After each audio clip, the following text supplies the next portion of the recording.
Hello my dear friends, मैं शुभम मिश्रा आपके अपने यूट्यूब चैनल एजुकेशन अधिकारी में आप सभी का स्वागत करता हूं। अगर आप महाराष्ट्र से हैं, महाराष्ट्र के डोमिसियल हैं और आपको मराठी भाषा का अच्छा ज्ञान है और आप चाहते हैं कि महाराष्ट्र में ही स्टेट गवर्नमेंट में एक अच्छी नौकरी मिले अकाउंट्स की, तो महावितरण MSc आपके लिए एक बहुत बढ़िया मौका लेकर आई है। ये एक नई वैकेंसी आई है। चलिए, तो मैं कुछ देर में आपको इस वैकेंसी का पूरा ब्यौरा दे देता हूँ। चलिए शुरू करते हैं। देखिए, एडवर्टीजमेंट नंबर 5/2023 से महावितरण ने 29/12/2023 को आपके लिए एक वैकेंसी निकाली है। ठीक है, इस वैकेंसी का नाम क्या होगा? वैकेंसी का नाम होगा जूनियर असिस्टेंट अकाउंट्स। ठीक, ये यहाँ पर उसका पूरा ब्यौरा दिया हुआ है। क्या ब्यौरा है? देखिए, टोटल पोस्ट जो अगर आप देखेंगे तो टोटल पोस्ट है आपकी 468 टोटल पोस्ट है, जिसमें ओपन के लिए 102, EWS के लिए 71, OBC के लिए 116, SBC के लिए 4, NT के लिए 17, NTC के लिए 18, NT के लिए 7, VJ के लिए 14, ST के लिए 47 और SC के लिए 72। यहाँ पर हॉरिजॉन्टल रिजर्वेशन भी है, वो मैं आपको लिंक ग्रुप में दे दूँगा और आप इसको आराम से पढ़ लीजिएगा। उसके बाद में अगर देखा जाए जो इम्पोर्टेंट चीज़ है, देखिए जैसा मैंने आपको बताया था, आपके पोस्ट का नाम होगा जूनियर असिस्टेंट अकाउंट। पे ग्रुप क्या होगा? पे ग्रुप होगा 3 और एज लिमिट क्या है? 30 ईयर है। अच्छा, क्या कोई रिलैक्सेशन भी है एज में? हाँ, एज में रिलैक्सेशन भी है 5 साल का। अगर आप बैकवर्ड क्लास या EWS कैटेगरी से आते हैं तो आपको 5 साल का रिजर्वेशन है। और है क्या, अगर आप एक्स सर्विसमैन हैं तो आपको 45 ईयर का एज रिलैक्सेशन है। मैं आपको जितनी बातें बता रहा हूँ बहुत ही इंपॉर्टेंट है, नोट डाउन करते रहिए या फिर समझते रहिए। ठीक है, उसके बाद में अगर आप स्पोर्ट पर्सन हैं तो भी 5 ईयर का मिलेगा, पर्सन विद डिसेबिलिटी है तो 45 तक मिलेगा, ऑर्फन है तो 5 ईयर तक मिलेगा। ठीक है, चलिए आगे और कोई इम्पोर्टेंट चीज़ है वो देख लेते हैं। अच्छा, ये बहुत इंपॉर्टेंट चीज़ है, क्वालिफिकेशन क्या होनी चाहिए? BCom, BMS, BBA with MSCIT और इट्स इक्विवेलेंट।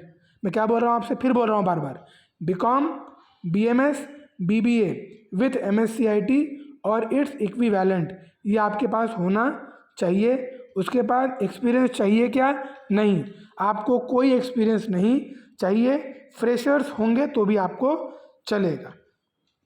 उसके बाद क्या अगर हम परसुइंग हैं तो इस फॉर्म को भर सकते हैं? नहीं, आप परसुइंग हैं तो ये फॉर्म आपके लिए नहीं है। आपके पास ग्रेजुएट की डिग्री होनी चाहिए, इस बात को ध्यान में रखिए। ठीक है, आगे अगर आप इसमें सिलेक्ट हो जाते हैं तो फर्स्ट ईयर में आपको मिलेगा 19,000, सेकेंड ईयर में आपको मिलेगा 20,000, थर्ड ईयर में आपको मिलेगा 21,000। अगर आप पोस्ट ग्रेजुएट हैं कॉमर्स या फाइनेंस में तो आपको 1,000 रुपये बढ़ाकर मिलेगा। और आप लोगों के लिए खुशी की खबर यह है कि हर 5 साल में MSCB जो है वो अपना पे फिक्सेशन करता है, तो इस साल भी पे फिक्सेशन होने वाला है, जिसमें आपकी सैलरी 10,000 से या कुछ अमाउंट में ज़रूर बढ़ेगी, तो आपको उसका भी फ़ायदा मिलेगा अगर आप सिलेक्ट हो जाते हैं तो। आगे बढ़ते हैं, और जब आप 3 साल का कॉन्ट्रैक्चुअल पीरियड पूरा कर लेंगे उसके बाद में आपको 29,035, ये देखिए इस बेसिक से आपकी शुरुआत होगी, आप जो है एक परमानेंट एम्प्लॉय जो हैं हो जाएंगे। उसके बाद जो इम्पोर्टेंट है वो क्या है, आपको चुना कैसे जाएगा? तो चुने के लिए आपका एक टेस्ट होगा। टेस्ट में 2 भाग हैं, एक test of professional knowledge. Professional knowledge में आपसे बेसिक अकाउंटिंग पूछी जाएगी, बिल्कुल बेसिक मतलब general entry, ledger entry, rectification of error, depreciation, इसी प्रकार की बहुत ही नॉर्मल 11th-12th में जो आपने पढ़ा होगा वो आपसे पूछा जाएगा। 50 क्वेश्चन, देखिए यहाँ 50 क्वेश्चन है और 110 मार्क है।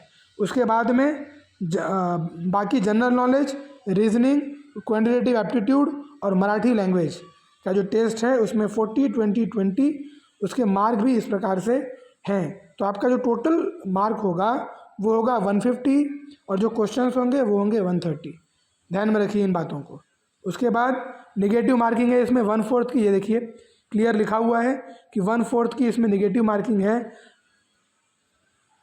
ठीक है। उसके बाद आगे बढ़ते हैं। आगे कुछ इम्पोर्टेंट चीज़ है क्या? आगे इम्पोर्टेंट चीज़ ये है कि जनवरी में फॉर्म निकले हैं इसके, आपको फॉर्म भरना है जल्दी से जल्दी जा कर के, और फरवरी या मार्च में हम इसकी एग्ज़ाम को देख सकते हैं। फ़ीस कितनी होगी? अगर आप ओपन कैटेगरी में हैं तो 500 फ़ीस भरेंगे, अगर आप रिज़र्व कैटेगरी में हैं तो आप 250 प्लस GST का फॉर्म भरेंगे। अगर आप एक्स सर्विसमैन हैं, है ना, पर्सन विद डिसेबिलिटी है, तो आपको फ़ीस नहीं भरना है। मैं बार बार बोल रहा हूँ, आपको फ़ीस नहीं भरनी है। क्या प्रोसीजर है अप्लाई करने की? प्रोसीजर अप्लाई करने की है, आपको जाना है mahadiscom.in पर। कहाँ जाना है? ये देखिए, आपको जाना है mahadiscom.in पर। इसमें आपको चले जाना है कैरियर पर। कैरियर में जाते ही आपको ये वाला एडवर्टीज़मेंट दिखेगा, वहाँ पे जाइए, पहले रजिस्ट्रेशन करिए, रजिस्ट्रेशन करने के बाद में फॉर्म भरिए, फॉर्म भरने के बाद में फ़ीस भर लीजिए, और फीस भरने के बाद जब फॉर्म रेडी हो जाए तो जब भी आप फॉर्म भर लें उसके बाद से आप बिल्कुल पढ़ाई पर लग जाएं। मैं इसमें ग्रुप बना रहा हूं, उसका भी टेलीग्राम का लिंक इसमें ऐड कर दूंगा। आपको exam related, job related, exam के बाद जब आप पास हो जाएंगे डॉक्यूमेंट रिलेटेड, कोई भी क्वेश्चन होगा, कोई भी डाउट होगा, आपके सारे डाउट क्लियर करने के लिए मैं यहाँ बैठा हूँ। मुझे इस कंपनी में 7 साल हो चुके हैं, 4 साल परमानेंट होकर हो गया है। मैंने भी 3 साल पहले एज अ कॉन्ट्रैक्चुअल बेसिस पे काम किया है। आपको ये वैकेंसी, आपको ये एडवर्टीजमेंट वीडियो देखने के लिए जहाँ भी मिले आप इसे खूब शेयर करें, खूब लाइक करें और खूब सब्सक्राइब करें। मिलते हैं आपसे नेक्स्ट वैकेंसी, नेक्स्ट जॉब के साथ। तब तक के लिए आपका ये दोस्त शुभम मिश्रा आप सभी से अलविदा लेता है। जय हिंद, जय महाराष्ट्र।